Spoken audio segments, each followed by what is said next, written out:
Okay, so the Speedy Six Activity 1, let's say the word was fierce. So the children would talk about it, put it in a sentence. That takes about 2 minutes.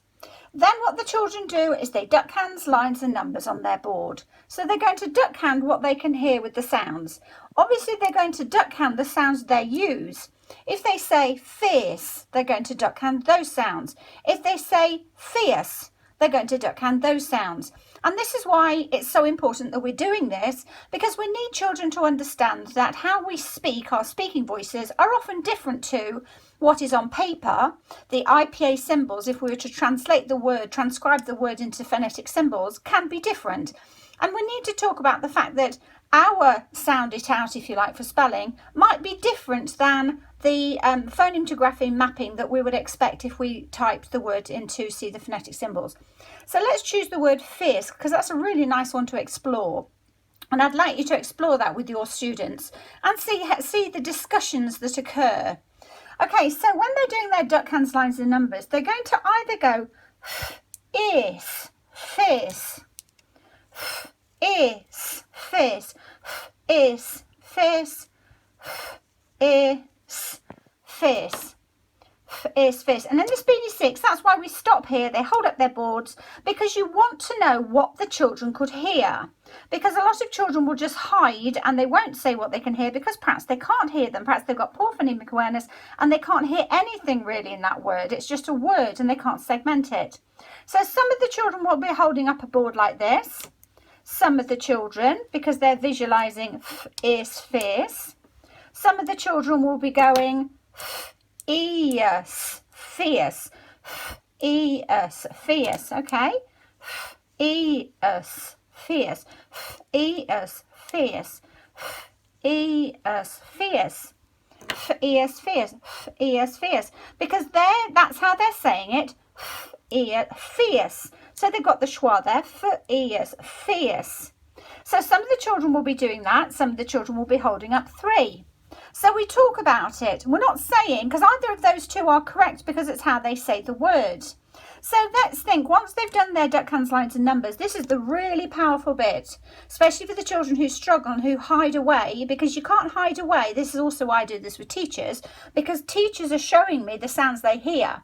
I might see teachers duck handing in training and what have you, or seeming to know, but it's not until we get to this bit that I can really see if they are hearing what I think they're hearing.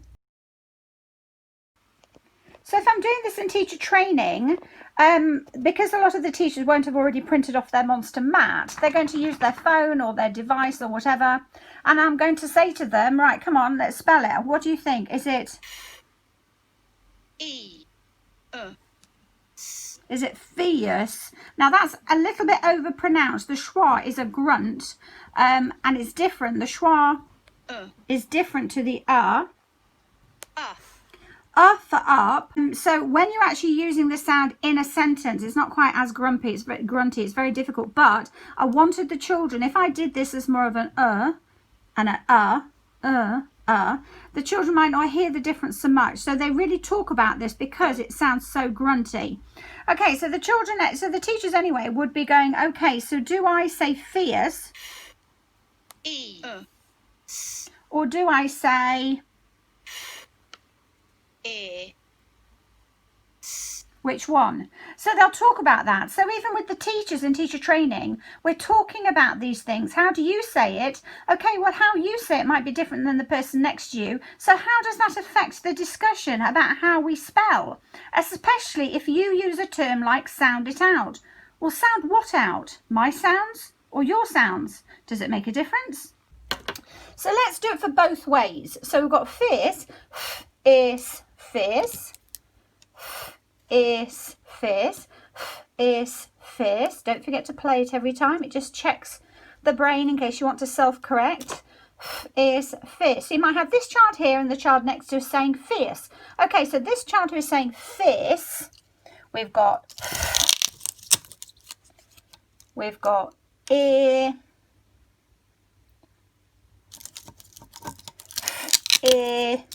or you could be doing it on the SSP Monster Sounds app.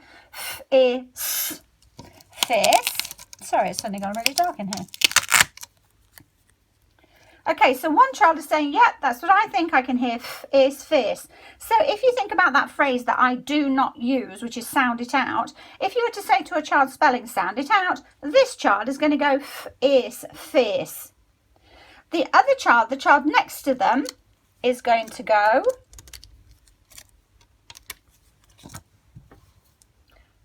fierce, fierce, fierce, fierce, fierce, fierce, fierce, fierce. They're the sounds they're using. Fierce. So which monsters are they going to choose?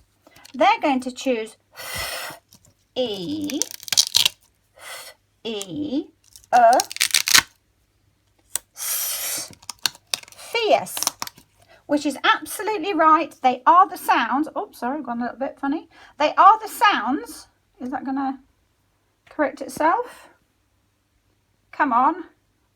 Or have I had a few too many wines?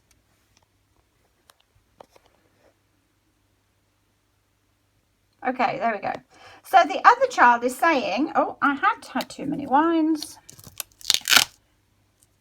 Okay, so the child's going fierce, fierce, because they're the sounds that they've used.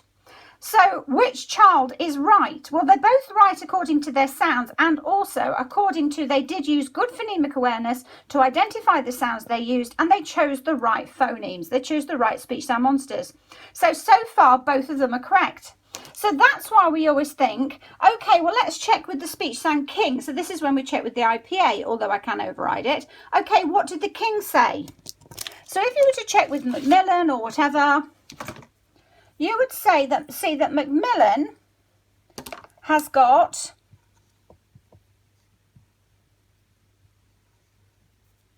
these. Okay, so you'll see the phonetic symbols here. Now, if you're not used to the IPA, and because it doesn't show, like our black grey code mapping technique or duck hands, lines and numbers, it doesn't show where it segments. So it doesn't show that actually it's fierce. So what the IPA is telling you is that it's is fierce. That's what the speech sound king says. Is fierce.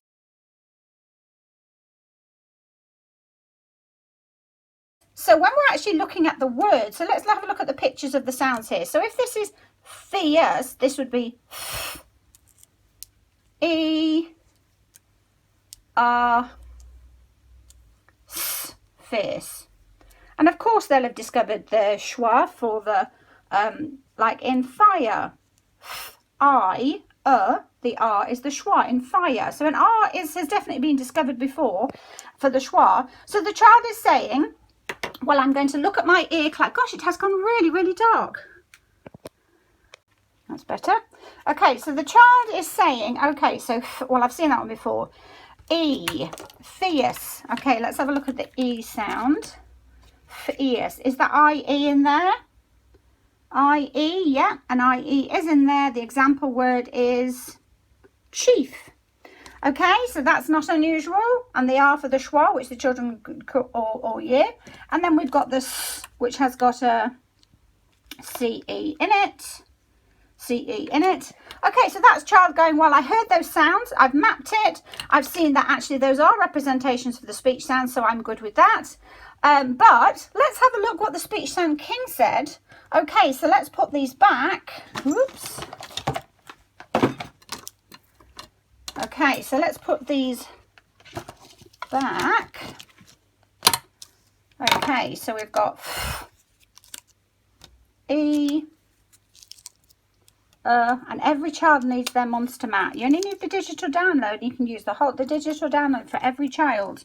And that's a bit time consuming, but it is well worth it. So that child was saying, that's what I think. I heard it, whatever. But then when we have a look at what the speech sound king said, he says, oh, okay, so it's fierce. Okay, so actually, the way that the speech sound king did it was, is fierce, is fierce, is fierce, is fierce. Let's get those monsters out again. E,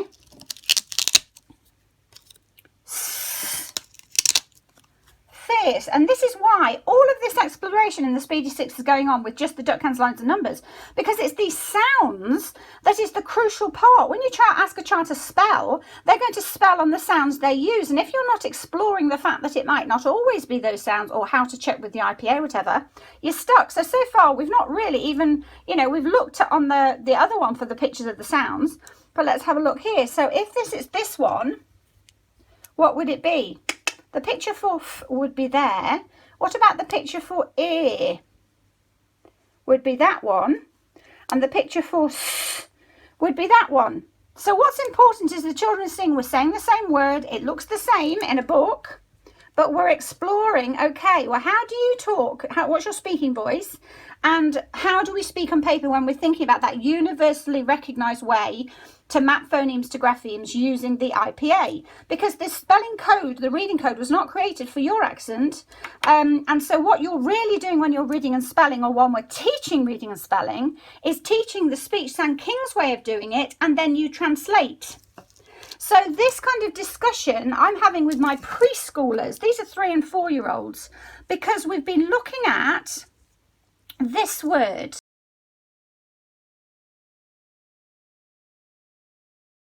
Yep. Is here is sun. Stand. Stand.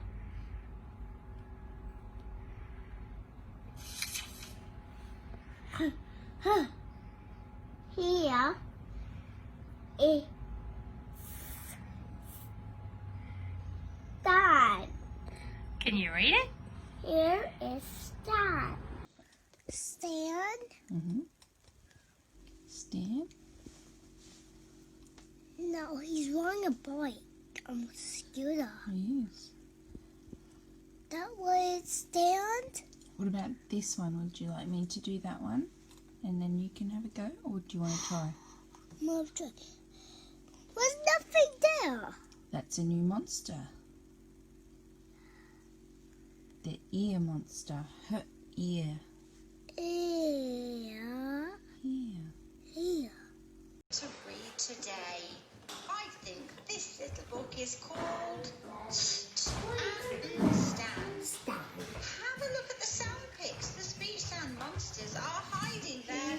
Can follow the monster sounds. Say the word. Let's do it together. No, we won't forget our duck hands. Stan. Did you follow the monster sounds to say the words? Stan. Hello, Stan. Stand. Stands on his scooter. Scooter.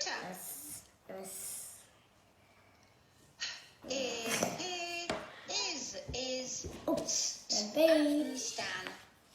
Here is Stan. Okay. Now hide, wait, wet. Rat. Highway rat. Are you a highway rat? Yes, I am. Are you? Oh, dear. Gosh, what's this that Miss Emma's sent? I don't know. Oh, let's have a look. Let's have a look at it.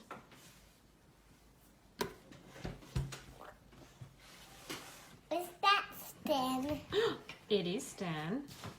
I know Stan. Look at this. Ready? What's this monster? Stan. Oh, yeah, follow this monster. Stan. Yes. Stan. Stan. Stan. Stan.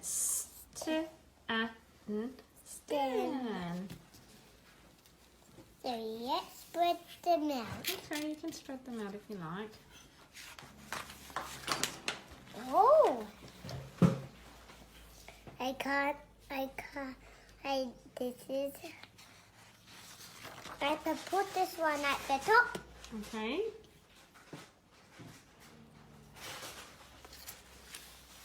There's more to be done. Oh, don't put it in the dinner. And when they followed the monster sounds to say the words, the speech sound king sounds were, oops, the speech sound king sounds were, ear. So when they follow the monster sounds to say the word ear, what they're doing is ear here. That's the speech sound king's way of talking, but their speaking voice. So I say follow the monster sounds to say the word, and then when they're reading, I say do it in the speaking voice. So that means when they're doing it in the speaking voice, they don't use those sounds. They go here, they're adding on that schwa. Where's our schwa gone? They're adding on the schwa when they say it. But this is 3 and 4-year-olds I'm discovering this with. So this is exactly the same principle of is or is, isn't it? So what we're saying to the children is we're discovering how we speak on paper, and the discrepancies between, you know, that early sort of phases of phonics where it all looks nice and neat, but actually when we get down to it, it isn't simple at all. So when the children are doing is fierce, again, let's have a look at the spelling clouds. So let's think, well, if the speech sound king said it's this way, is fierce, let's have a look. So then we're saying if the speech sound king says it's is fierce, we have to look, okay, so is that IER in the ear cloud? Let's have a look. Because the code mapping for the other child was okay, so they're feeling happy. The code mapping for this one is the same, so both of them worked. So both of those children can think, well, I was right, I got the right sounds, I segmented it correctly, I chose the right monsters, and my code mapping worked as well. Even if the king says it like that, I know the way that I did it. And then what the children do is they write it out 5 times, and they're going to say the sounds as they go. But it's fine with this one, because we just mapped it both ways, to say fierce, or to say fierce. And another thing that will come out of that is the fact that there is an R in there and no pronunciation of Now, if you're American, there might have been, you might have said fierce. And that's another discussion to have when you've got children with different accents in your classroom. But if you're English or Australian, whatever, the discussions are likely to have been around those 2 options. And that's what's so powerful about the Speedy Six. It's not about the child just being able to learn how to spell a word. It's understanding how the sounds are mapped on paper, and the fact that it is not as simple as phonics programs leave us to believe. A lot of the time, this is far more about teacher training than it is about children training.